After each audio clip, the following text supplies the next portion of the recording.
ఈ టీబీ వచ్చినప్పుడు మనకి లక్షణాలు ఏముంటాయంటే, మీకు వెంటనే ఎక్కువగా కాఫ్ రావటం గానీ, బరువు తగ్గటం గానీ, ఈవినింగ్ టైం ఎక్కువగా జ్వరం రావటం గానీ, అండ్ ఆకలి తగ్గటం ఒకటి, అండ్ నైట్ స్వెట్స్ నైట్ టైము చెమట బోయటం లాంటి ఇబ్బందులు మోర్ కామన్‌గా ఉంటాయండి. దీన్ని ఎలా డయాగ్నోస్ చేస్తాం? కన్ఫర్మేషన్ ఎలా చేసుకుంటామంటే, దీనికి బ్లడ్ టెస్ట్ ఏమీ ఉండదండి.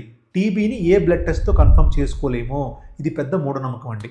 మరి ఎలా కన్ఫర్మ్ చేస్తామంటే, మనము టీబీ గురించి ఫ్లమ్ టెస్ట్ గానీ, బ్రాంకోస్కోపీ ద్వారా లంగ్స్ లోపలికెళ్ళి వాష్ తీసుకొని వచ్చినప్పుడు దాన్ని కానీ టెస్ట్ చేస్తాం.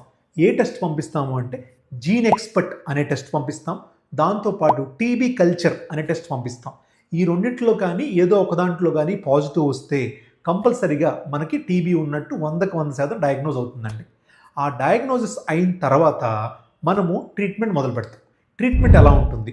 లంగ్స్ గనక టీబీ అయితే 6 నెలల పాటు ట్రీట్మెంట్ సరిపోతుందండి.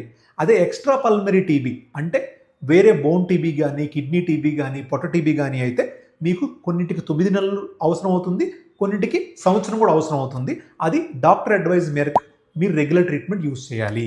ఎవరైతే తక్కువ టైంలో ట్రీట్మెంట్ ఆపేస్తారో వాళ్ళకి మళ్ళీ టీబీ వచ్చే అవకాశం ఉంటుంది. టీబీ వలన వచ్చే కాన్సిక్వెన్సెస్ అంటే లంగ్ ఫైబ్రోస్ అవటం కానీ, లంగ్లోంచి బ్లడ్ పడటం కానీ ఇలా వచ్చే ప్రాబ్లమ్స్ ఉంటాయి. సో అవన్నీ అవాయిడ్ చేయాలి అంటే టీబీ ట్రీట్మెంటు కంపల్సరిగా 6 నెలలు కానీ, 9 నెలలు కానీ, సంవత్సరం కానీ doctor recommended full course of treatment మీరు యూజ్ చేయాలి.